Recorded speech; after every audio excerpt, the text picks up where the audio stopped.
bergabung. Ya, bismillah, kita mulai untuk mentoring kita hari ini.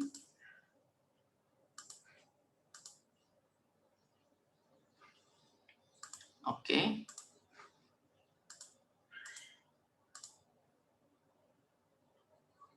Siap. Bismillahirrahmanirrahim. Assalamualaikum warahmatullahi wabarakatuh. Alhamdulillahirrabbilalamin. Kita kembali diperjumpakan Allah, insya Allah di pertemuan yang berbahagia ini dalam sharing session di GMap Sharing, dan kita ambil tema Organic Traffic Mastery. Semoga menjadi pertemuan yang diberkahi Allah, menjadi majelis ilmu, di mana menjadi wasilah Allah memanjangkan umur kita dalam kebermanfaatan, serta meluaskan rezeki kita dalam keberkahan. Salawat serta salam senantiasa kita haturkan kepada junjungan kita Nabi Agung Muhammad Sallallahu Alaihi Wasallam. Semoga kita termasuk umatnya yang disambut beliau di Telaga Al-Kausar di Yaumul Qiyamah nanti. Oke, teman-teman, jadi materi hari ini itu berdasarkan ini ya, berdasarkan insight di Instagram. Ternyata materi yang saya share di Instagram dengan judul Rumus Customer Service itu cukup banyak yang save. Hampir tadi pagi itu 94 orang yang save. Coba saya cek hari ini sudah berapa. Sekarang malam ini ada, masih sama, masih 94 yang save gitu. Dan hampir sama dengan komen, dan like-nya cukup tinggi juga, karena saya juga jarang aktif ya, tiba-tiba dapat save yang gede gitu kan. Nah, itu yang menjadi latar belakang kenapa kita hari ini sharing tentang rumus customer service. Karena ada yang nanya, Mas, untuk laporannya gimana, untuk tabel reportnya bagaimana, follow up-nya, untuk manajemennya gimana. Jadi banyak orang yang tanya itu. Nah, akhirnya ya sudah, bismillah, hari ini kita sharing lebih dalam tentang rumus customer service ini. Kemudian teman-teman nanti kalau ada pertanyaan bisa langsung ditanyakan ya, karena saya pengen ini interaktif, jadi tidak terlalu banyak materi, tapi lebih ke problem solver gitu. Jadi ketika teman-teman ada kendala di lapangan bisa langsung ditanyakan. Nah, ini yang menjadi rumus yang kita share, yaitu 1, 3, 7, 14, dan 30. Nah, saya nemuin rumus ini dari experience saya sebenarnya, bukan dari idenya bukan dari saya langsung ya, tapi dari experience saya pernah beli sepatu gitu, dan itu saya beli sepatunya itu di Bandung ya. Saya beli sepatu di Bandung, domisilinya. Nah, ketika saya beli sepatu itu ya memang harganya cukup mahal. Ya, harganya cukup mahal, mungkin ya customer service-nya agak slow gitu kan ya. Gitu. Tapi ini sangat berkesan. Gitu. Sepatu yang saya beli adalah sepatu Nike Jordan yang memang saya karena size kecil cukup langka. Kalau ada biasanya harganya lebih up daripada yang size gede ya gitu. Nah, saya pesan di Bandung, kemudian saya kontak malam-malam jam 10 malam kurang lebih, dan itu langsung dibalas, langsung dicekin size-nya, kemudian pagi saya langsung transfer gitu, karena sangat fast respon customer service-nya. Kemudian hari itu juga langsung ditransfer. Nah, jadi kalau teman-teman, langsung dikirim. Nah, jadi kalau teman-teman pengen excellent service, ya. Nah, ini yang dipikirin. Kira-kira gimana agar pengiriman itu bisa lebih cepat daripada yang dibayarkan sama pelanggan. Gitu. Kalau bisa kan, kalau kita ya sore kirimnya pagi kan gitu. Nah, gimana caranya itu closing sore kirim malam. Nah, misalkan itu. Itu poin pertama gitu. Jadi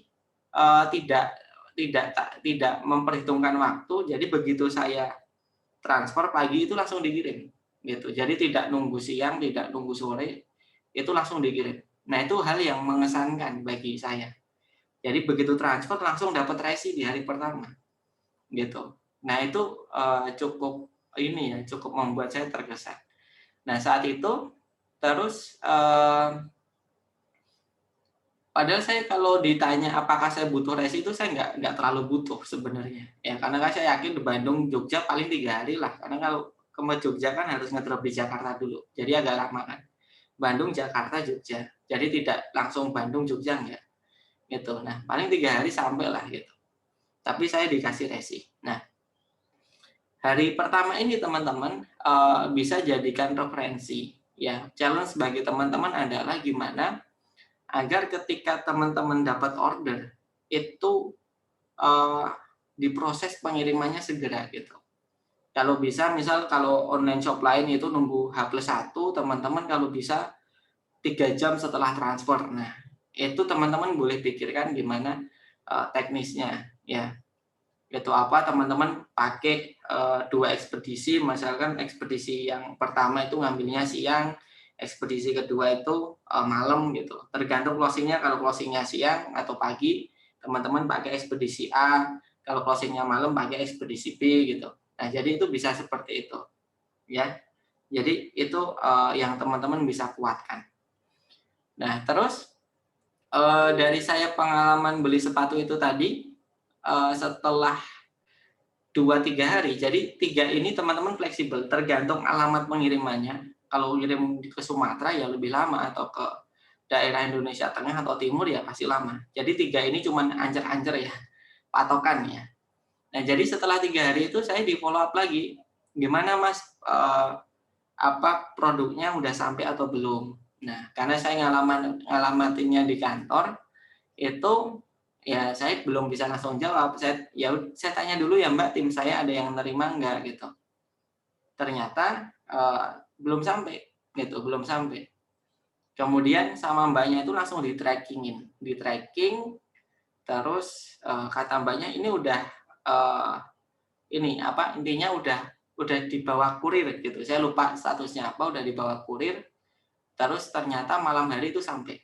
Nah, saya kan seneng kan ya, udah, kan sepatu ini cukup cukup susah nyarinya, karena untuk beli aja harus lelang kan, Nike Jordan, cukup susah. Nah, setelah itu,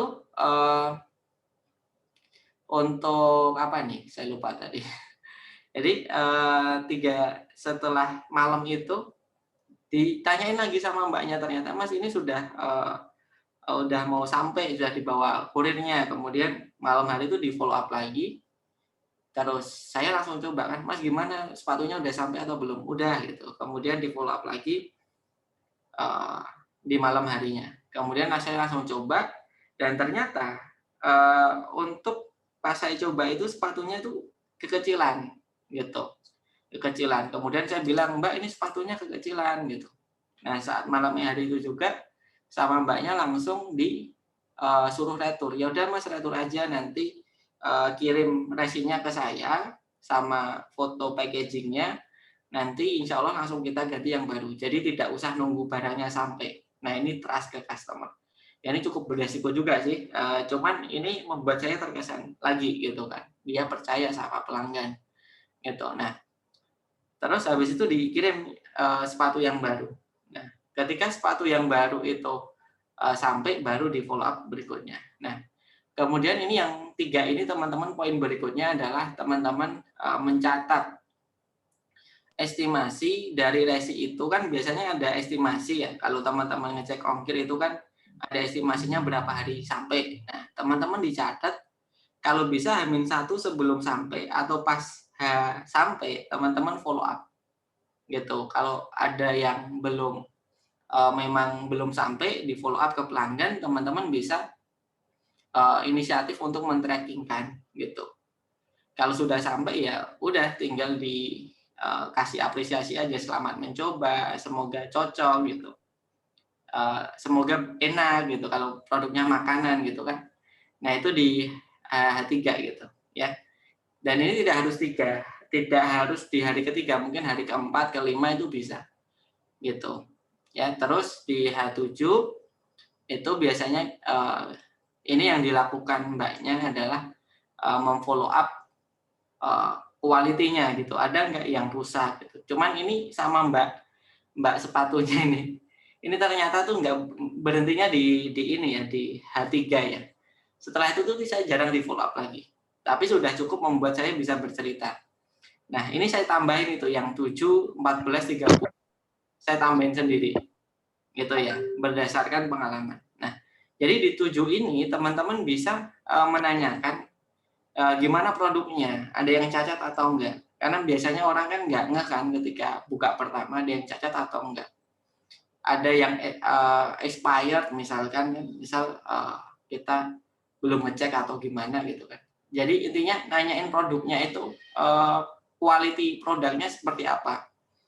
Nah, di situ kita bisa memberikan garansi kalau apabila quality ini dalam kondisi yang tidak sesuai dengan standar gitu. Misalkan produknya cacat ya kita ganti yang baru. Gitu ya. Jadi ini memastikan H7 ini adalah tidak ada komplain. Jadi kalau ada komplain tentang produk, kita langsung ganti dengan yang baru. Gitu di H7 ini ya. Gitu. Nah, ini teman-teman bisa di H7 atau bisa juga di H3.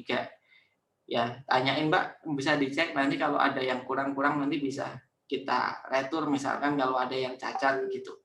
Jadi seperti itu bisa atau bisa juga H7. Nah, ini monggo teman-teman diatur rumusnya boleh sesuai dengan produk masing-masing. Nah, itu di follow up quality-nya. Terus di H14 itu di follow up manfaatnya ya. Jadi manfaatnya itu kalau teman-teman jual herbal gimana Mbak rasanya udah mendingan atau belum gitu. Jadi di follow up manfaatnya gitu. Nah, nanti biasanya mereka akan cerita. Nah, ketika dia cerita kita kasih feedback. Feedback bisa kalau dia butuh solusi ya kita kasih solusi. Kalau dia butuh ilmu ya kita kasih edukasi gitu. Jadi di situ kita bisa mulai akrab di H14 ya. Gitu. Jadi kita memberikan feedback dari cerita yang ada di pelanggan. Nah, kemudian di hari 30 teman-teman bisa nawarin produk lagi. Nah, jadi dari sini yang kita pelajari yang pertama itu ya satu teman-teman pastiin untuk bisa ngirim produk itu lebih cepat daripada yang lain ya. Kalau bisa nggak usah dijanjiin tapi teman-teman bisa ngirim lebih cepat gitu. Jadi nggak usah dijanjiin Mbak kalau transfer sekarang nanti ngirimnya nanti siang, nggak usah. Tapi tiba-tiba dikirim aja karena itu lebih surprise. Yang kedua teman-teman pastiin estimasi resi itu kapan sampainya itu dicatat ya, dicatat.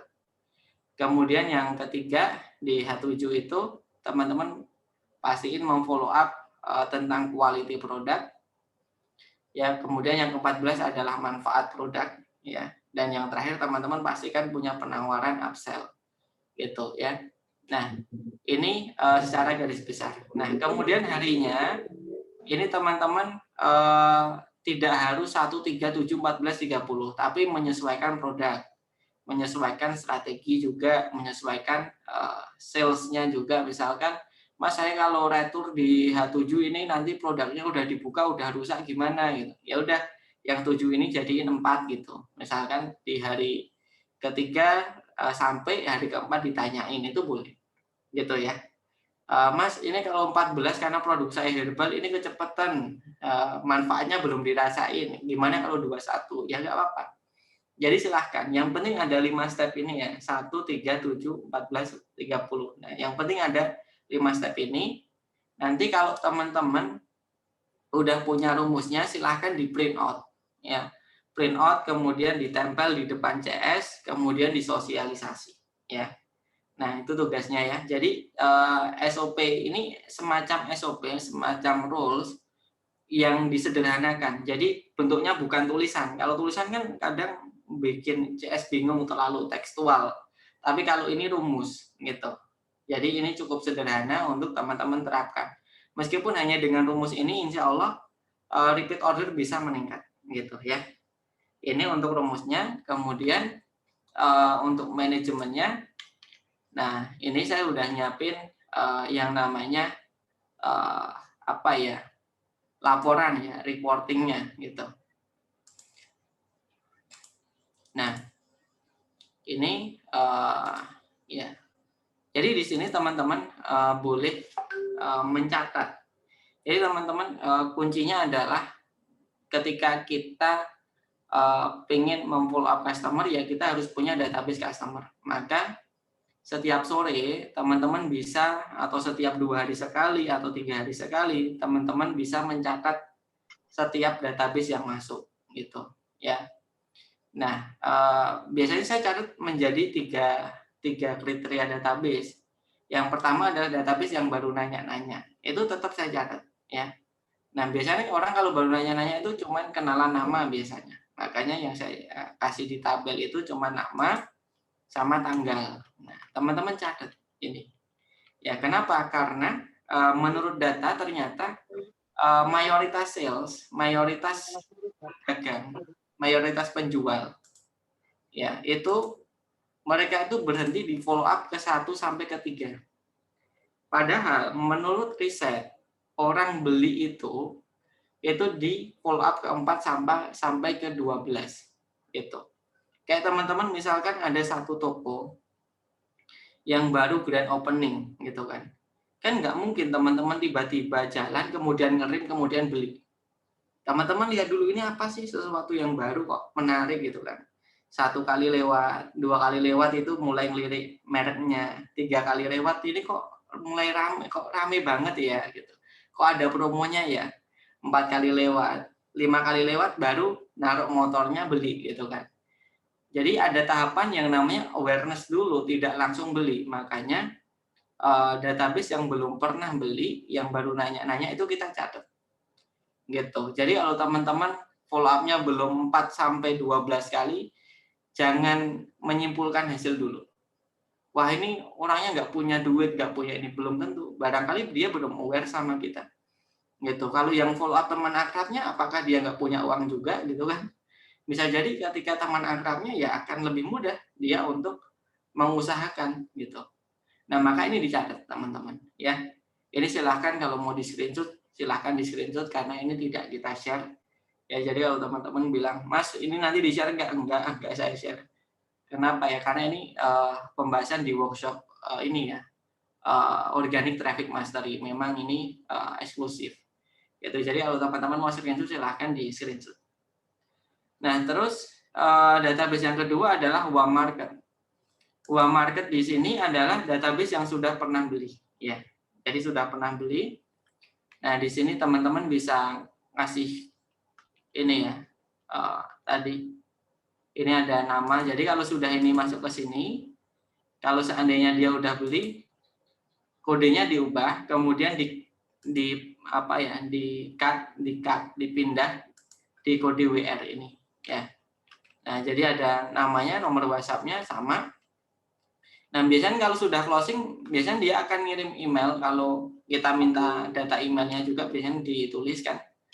Nah, dan juga ngisi yang namanya alamat, kemudian produk yang dipesan, dan jumlah. Nah, jadi di poin sini teman-teman bisa catat ada email, ada tambahan tabel email, ada alamat, ada produk, ada jumlah. Nah, ini contoh tabel yang manual. Kalau teman-teman sudah punya website ya, boleh di ini ya, tinggal ditulis kodenya atau menyesuaikan dengan sistem teman-teman masing-masing. Nah, terus biasanya di sini saya ngasih yang warna hijau ini ada harga produk. Kemudian saya kasih HPP. Nah, HPP ini HPP cetak. Kalau ini kan case-nya adalah saya jualan buku. HPP cetak buku plus operasional rata-rata harian. Misalkan bulanan kita habis 3 juta. 3 juta dibagi 30 hari, misalkan sehari itu rata-rata operasional harian kita butuh 100.000, ya udah itu 100.000 dibagi rata-rata closing per hari. Misal closing per hari itu rata-rata 20. Berarti satu pieces itu dibebankan biaya berapa?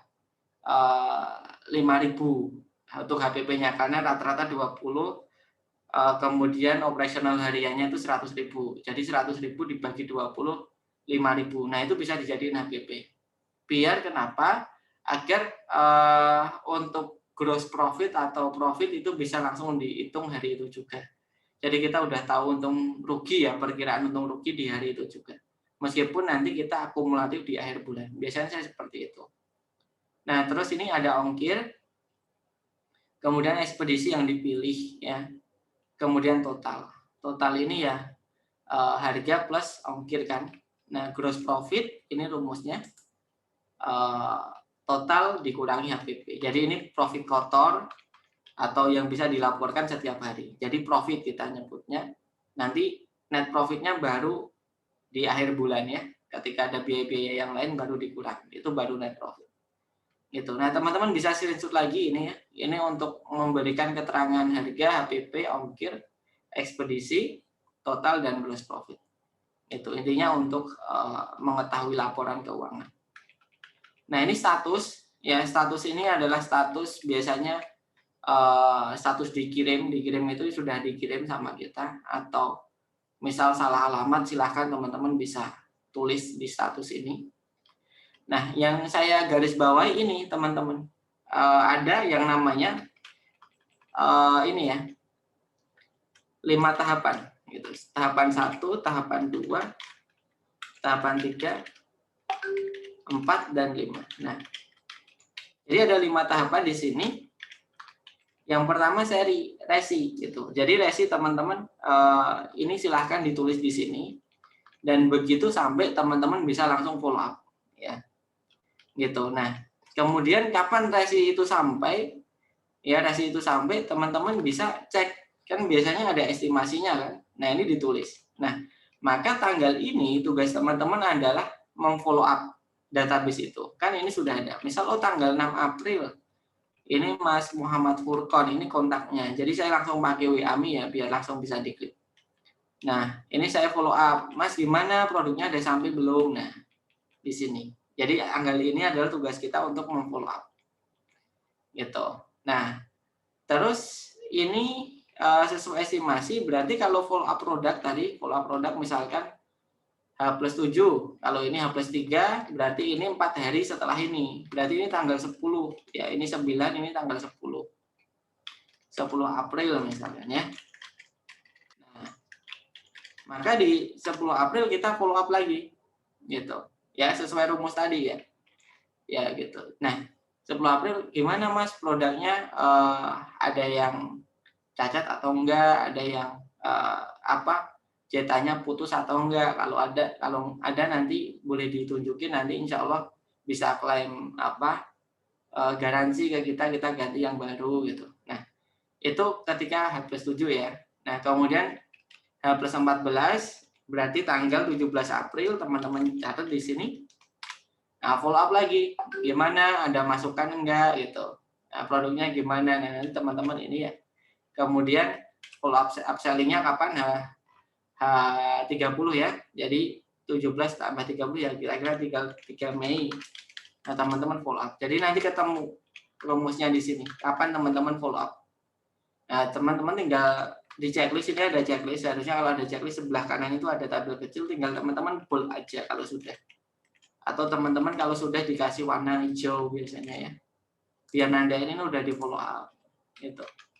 Nah, itu ya. Jadi teman-teman bisa melakukan ini untuk mendekatkan diri kepada pelanggan. Dan yang kedua biasanya treatmentnya adalah memberi hadiah. Jadi teman-teman sesekali ngasih e-course, ngasih e-book, ngasih hampers ya kan gitu. Kalau dia udah berulang kali repeat order, kasih aja kirimin hampers yang ada di kotanya, nanti di kusen gitu kan bisa. Gitu. Nah, itu kalau dalam psikologis itu dalam buku The Influence itu ternyata orang itu condong ketika dia dikasih sesuatu dia pengen memberi sesuatu ya. Jadi seperti itu memang. Jadi kayak ada rasa berutang budi. Ini secara naturally manusia memang seperti itu. Makanya orang ketika sedekah ini bisa menggerakkan orang lain untuk membantu kita. Gitu, meskipun kita tidak mengharapkan itu, tapi pasti akan datang pertolongan-pertolongan yang Allah hadirkan karena kita sedekah ya, karena memang seperti itu konsepnya. Bukan konsepnya ya, tapi secara natural manusia memang seperti itu.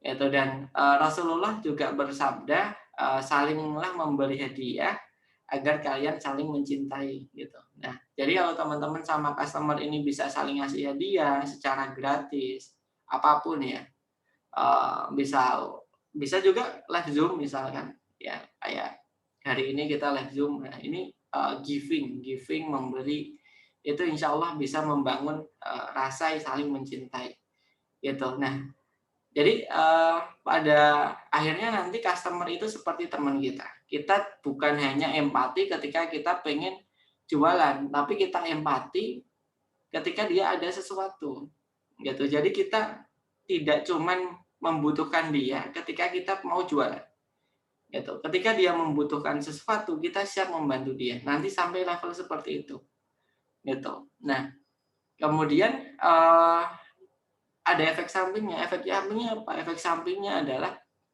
ya ada maksimal ketika satu CS yang biasanya sehari bisa handle 50 customer, karena suruh nge-follow up intensif seperti ini, ngasih hadiah segala macam, itu paling cuman 20 misalkan, ya efek sampingnya yang customer yang dilayani nggak bisa masak gitu. Tapi kalau dihitung-hitung, ya sekarang acquisition customer itu sangat mahal teman-teman.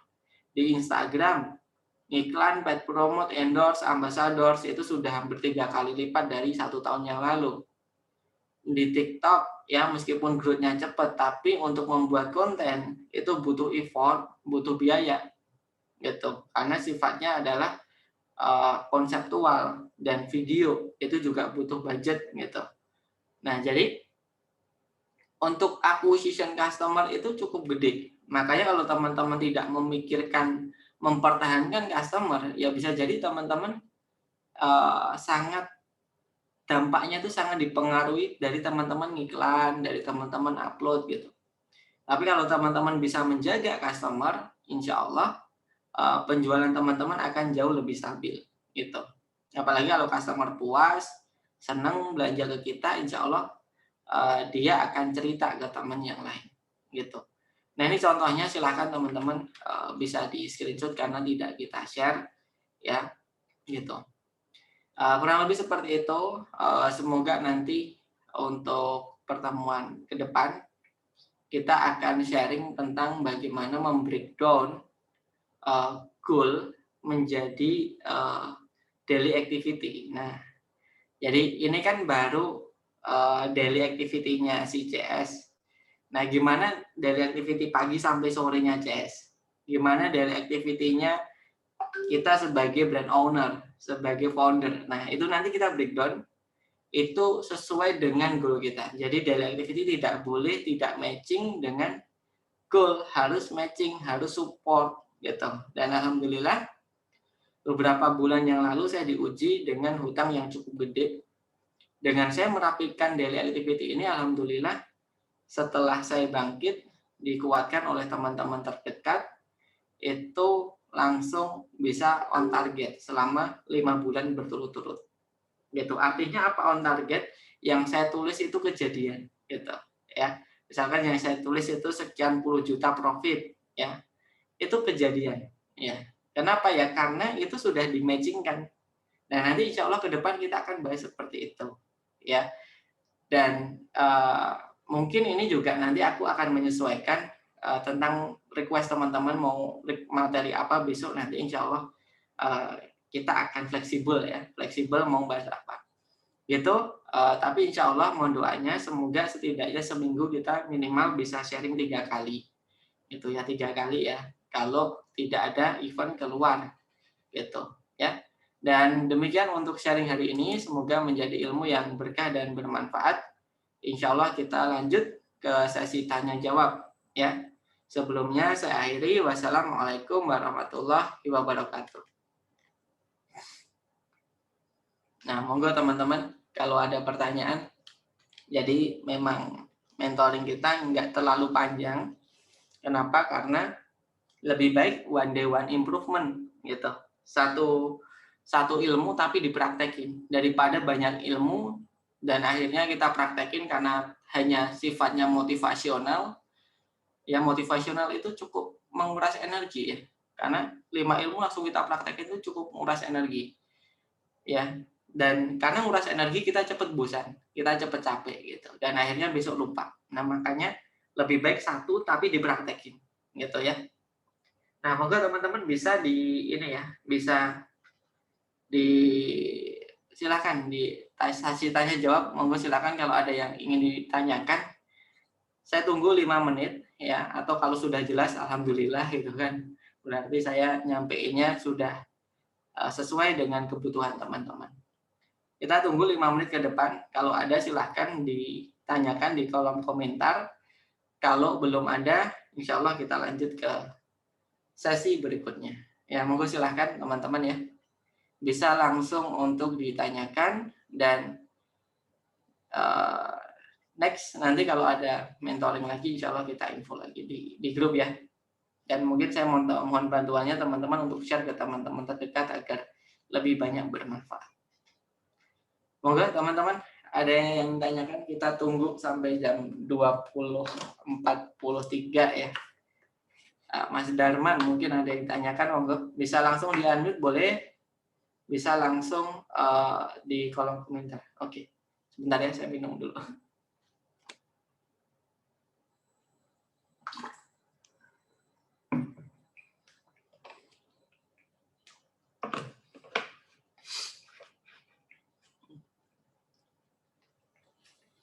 Bagaimana follow up untuk customer yang baru nanya-nanya?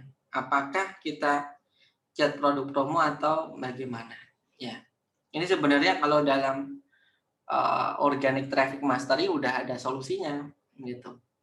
Ya, ini kan kita baru nyampein sepenggal ya, belum yang lain. Nah, ini kebanyakan dari kita, Mbak Trias ya. Mbak Trias itu kebanyakan dari kita kalau orang nggak closing, itu yang ditawarin tuh promo gitu. Coba Mbak Trias, kalau seandainya posisinya itu sebagai calon pelanggan yang belum jadi beli karena ada pertimbangan lain, setiap hari di-push dengan promo, itu Mbak Trias itu nyaman nggak dengan kondisi itu? Nah itu yang harus dijawab dulu ya, gitu. Karena semakin kita bisa memahami diri kita bisa memahami customer. Nah jadi seperti itu. Kira-kira gimana Mbak Trias kalau seandainya Mbak Trias posisinya sebagai customer, calon customer, kemudian ada pertimbangan lain yang membuat Mbak Trias ini tidak beli atau tidak langsung beli, misalkan uangnya belum ada atau masih ada kebutuhan yang lain. Ketika di-push dengan promo, kira-kira apa yang Mbak Trias rasakan? Gitu. Atau teman-teman boleh ngasih tanggapan ya, biar kita interaktif aja gitu. Jangan sampai nanti teman-teman setelah ini ada pertanyaan yang grundel, yang oh tadi saya mau jawab ini tapi nggak jadi gitu. Mending kita tanya aja, nggak usah malu, nggak usah jaim ya. Karena ini nanti untuk pertanyaannya kan tidak terekam. Yang terekam itu yang sebelah kiri video. Jadi teman-teman tanya aja nggak apa-apa. Gitu. Nah ini Mbak Trias nih yang nanya nih. Gimana Mbak?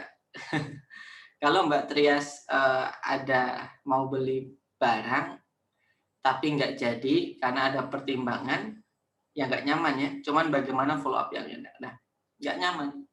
Rata-rata kita jawabnya nggak nyaman. Saya juga nggak nyaman gitu. Ya meskipun misal ya, beberapa hari ini saya coba cari kendaraan gitu. Kemudian saya putuskan untuk beli dengan budget sekian juta. Tapi ada yang follow up terus. Gitu. Saya nggak nyaman soal itu. Itu bisa. Itu salah satu contoh. Ada juga saya pengen ikut workshop dan ya saya belum punya budget sekian juta karena workshop yang ditawarkan itu cukup mahal gitu. Nah, kemudian di follow up terus ya saya nggak nyaman. Nah, lalu gimana caranya membuat orang itu nyaman? Yang di follow up itu bukan penjualannya yang membuat orang nyaman, tapi yang di follow up itu edukasinya. Maka saya minta CS, iya betul Mas Omar pakai konten. Jadi saya mau minta CS kalau ada customer yang tidak closing, jangan dijualin gitu. Tapi kasih e-book, kasih e-course ya. Kemudian disapa setiap hari Jumat, jangan lupa baca Al-Kahfi gitu kan. Nah, itu seperti itu yang dilakukan. Kemudian setelah dia mulai balas, dimasukin di grup Mbak, ini ada grup gratis, barangkali Mbak pengen latihan mengelola reseller, insya Allah ini free, bisa ikut dulu Mbak, nggak apa-apa. Jadi dikasih grup gratis bahkan, gitu, ya. Nah itu kira-kira gimana teman-teman kalau dimasukin seperti itu? Tersanjung nggak? Aku nggak beli tapi kok diperhatikan. Teman-teman komen dong. Yuk, kita yang ramai masa dari tadi cuma beberapa orang kan. Ini ada 40. Jadi teman-teman, kira-kira teman-teman tersanjung nggak? Kalau seandainya nggak beli tapi diperhatikan. Tulis di kolom komen ya, biar saya juga ikut jawab. Gitu ya. Boleh teman-teman tulis ya di kolom komen, kira-kira tersanjung atau tidak. Nah, tersanjung ya Mbak Karlina ya, bangun interaksi. Jadi itu betul engage, yang penting engage dulu, betul engage. Jadi teman-teman ketika di follow up itu dari customer kita yang nggak jadi closing itu, kemudian dimasukin di grup, habis itu kita edukasi. Kalau ini di kasusnya di Digimap kita edukasi. Ternyata kode-kode yang CL itu tadi 1-2 bulan itu mereka baru closing. Jadi tidak langsung. Ya mungkin beberapa kali pertemuan di Zoom, beberapa kali saya share artikel, itu setelah 1-2 bulan mereka baru closing. Gitu. Saat dia siap untuk membeli produk kita. Saat dia merasa punya masalah yang solusinya produk kita, dia akan mengingat kita. Gitu ya. Nah itu jadi treatmentnya bukan di follow up jualan, tapi di follow up edukasi. Gitu. Jadi di follow up edukasi, kemudian di follow up untuk masuk di grup bisa, atau kita kasih e-course, kasih e-book, kita ajak live bareng atau apa yang dia itu bisa mendapatkan benefit produk kita tanpa membeli. Jadi kayak test drive-nya ya, kayak teaser-nya gitu ya. Jadi seperti itu. Ya jadi ketika kita memberi, yang saya sampaikan tadi, ketika kita memberi, maka orang lain itu biasanya dalam hati nurani dia juga pengen memberi. Gitu. Itu kayak udah alamiah teman-teman, manusia memang seperti itu. Jadi kalau teman-teman memberi ke dia, jangan khawatir, nggak usah dipikirin. Insya Allah, Allah menggerakkan hati dia untuk memberikan kebaikan-kebaikan untuk kita. Ya, meskipun dia tidak beli juga, tapi dia akan cerita mungkin. Ya tadi misalkan, Mas saya temannya ini gitu, bisa dibantu ini enggak? Padahal saya nggak minta dia untuk rekomendasiin saya, tapi terjadi. Nah itu, jadi misalkan dia nggak beli, ya dia akan memberikan kebaikan-kebaikan untuk kita. Jadi giving aja gitu ya. Kurang lebih seperti itu ya Mbak Trias ya. Semoga menjawab dari pertanyaannya gitu. Oke, terus dari Mbak Fatimah, seandainya CS sudah berusaha mau follow up customer, tapi kadang baru salam aja nggak dijawab, padahal CS sudah arahkan untuk tidak langsung jualan. Tapi ajak ngobrol atau sharing atau tanya kabar. Nah, kalau ada customer yang masuk, kemudian kita coba membangun interaksi ya. Yang pertama impresi dulu. Impresi kita udah menyenangkan belum? Dicek dulu. Jangan-jangan impresinya waalaikumsalam ya. Customer males balas gitu. Ibaratkan orang masuk toko udah disambut dengan senyum yang tidak enak, nggak nyaman. Kita masuk rumah disambut dengan senyum yang nggak nyaman, itu kan ya udah males mau impresi lagi. Itu dicek dulu impresi pertamanya Mbak Fatimah gitu. Nah, kalau impresi pertama udah bagus, tapi ternyata nggak dibalas, ya ada satu kemungkinan yang paling gede ya, yaitu dia bukan target market kita. Artinya dia cuma iseng klik. Misalkan iklan kita muncul, wah ini tak klik aja deh gitu, biar iklannya mahal. Banyak seperti itu. Ketika saya mainan ads, itu banyak yang orang iseng-iseng klik itu banyak. Jadi menurut saya kalau dia memang benar-benar tidak mau respon, ya yang 100% tidak merespon itu saya delete gitu. Jadi saya tidak catat di database gitu. Kenapa? Ya karena dia bukan target market saya dan masih jauh untuk menjadi target market saya. Dia cuma iseng-iseng gitu. Gitu. Jadi seperti itu. Kita harus tahu mana market potensial yang harus kita layani dengan baik, mana yang harus kita tidak terlalu perhatikan gitu, agar energi kita tidak habis untuk itu, ya. Oke, untuk mau pull up, biar urut pakai tools atau manual. Kalau, tools ini terus terang tergantung software-nya, tapi kalau saya pribadi belum mempunyai software untuk, untuk otomatis, untuk me-report itu belum ada. Tapi kalau Mas Omar pengen membuat software-nya ini sangat bisa, tinggal pesan aja ke developer kan, bayar sekian juta, nanti selesai, ya nggak apa-apa. Cuman kalau saya pribadi, memang belum mendevelop itu. Kenapa? Karena kebutuhan CS belum terlalu besar, masih bisa di-handle dengan manual, ya. Mungkin nanti kalau CS-nya bertambah, ya saya akan membuat tools otomatis yang akan menjadi alarm pengingat kapan harus follow up. Itu. Jadi, jawabannya kalau sekarang masih manual, Mas Omar, tapi nggak tahu ke depan ya, ke depan kalau semakin gede ya saya kemungkinan akan, pakai tools dan saya akan pesan ke developer gitu, ya. Gitu, bagaimana cara bangun hubungan kembali ke customer lama kita. Oke, paling gampang sih engage. Engage tuh gini teman-teman, eee, kalau misalkan teman-teman punya teman Facebook, kemudian ketika dia upload dia jarang kita komen, jarang kita likes. Nah, mulai di-likes lagi, mulai di-komen lagi gitu. Jadi kita engage aja dulu. Ya engage itu ya interaksi ya. Jadi ketika dia update stories kita interaksi, kita bales storiesnya, ya kita tanggepin gitu. Itu bisa. Jadi di minggu awal itu boleh seperti itu dulu Mbak Karmila. Jadi fokus ke engage tanpa mengharapkan apapun, tanpa ngasih sesuatu, engage aja dulu. Di minggu kedua Mbak Karmila boleh mulai pendekatan, dikasih e-course, dikasih e-book, diingatkan hari Jumat surat Al-Kahfi misalkan, senang kan ya. Nah itu boleh pendekatan seperti itu. Di minggu ketiga baru ditawarin masuk di grup gitu. Nah, biasanya customer lama ini ada potensial loss-nya. Jadi bisa jadi misal karena kita setahun tidak pernah engage sama dia, dia udah punya langganan yang baru gitu. Misalkan ya, saya biasanya langganan di restoran ini, tapi kalau restoran ini kok lama nggak update produk, nggak deket lagi ownernya sama aku, mungkin saya udah pindah ke restoran lain. Jadi dia udah punya alternatif. Misalkan gini, juga waktu saya kuliah, saya tuh seneng satu brand yang itu selalu saya pakai gitu. Itu katakanlah brand sepatu gitu kan. Nah, ternyata ketika saya saat ini itu tuh beda seleranya. Kalau dulu saya katakanlah suka sepatu yang seperti All Star gitu kan. Nah, yang berbahan kain seperti itu.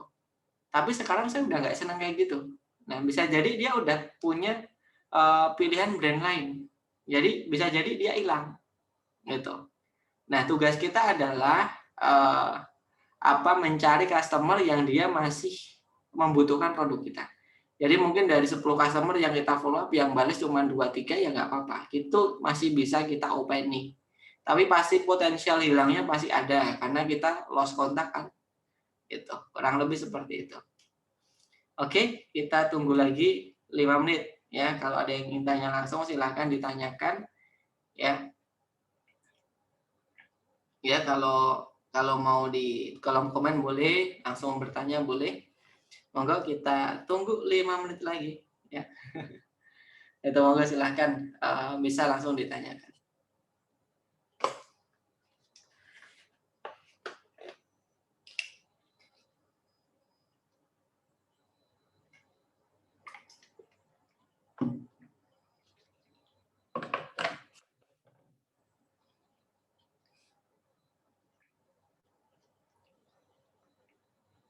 Oke ya. Ada yang ditanyakan atau sudah cukup? Oke. Ya, kalau sudah cukup ada yuk yang ditanyakan boleh diketik langsung. Gitu ya. Oke ya. Oke, alhamdulillah kelihatannya sudah cukup untuk pertanyaannya. ya. Insya Allah kita sambung di pertemuan berikutnya. Pertemuan berikutnya kemungkinan hari Ahad ya. Hari Ahad insya Allah kita mulai untuk mentoring berikutnya. Dan nanti insya Allah rekaman di sini akan saya share di grup. Jadi silahkan kalau teman-teman mau share ke timnya, insya Allah free. Monggo silahkan dengan senang hati. Boleh di-share ke timnya, ke resellernya, ke siapapun monggo. Semoga menjadi amal jariah dari teman-teman semua ya. Oke, kita akhiri pertemuan kita hari ini dengan bacaan istighfar sebanyak 3 kali. Astagfirullahaladzim, astagfirullahaladzim, astagfirullahaladzim. Serta doa kafaratul majelis, subhanakallahumma wa bihamdika wa la ilaha illa anta astaghfiruka. Wassalamualaikum warahmatullahi wabarakatuh. Thank you teman-teman, sampai jumpa lagi di pertemuan berikutnya.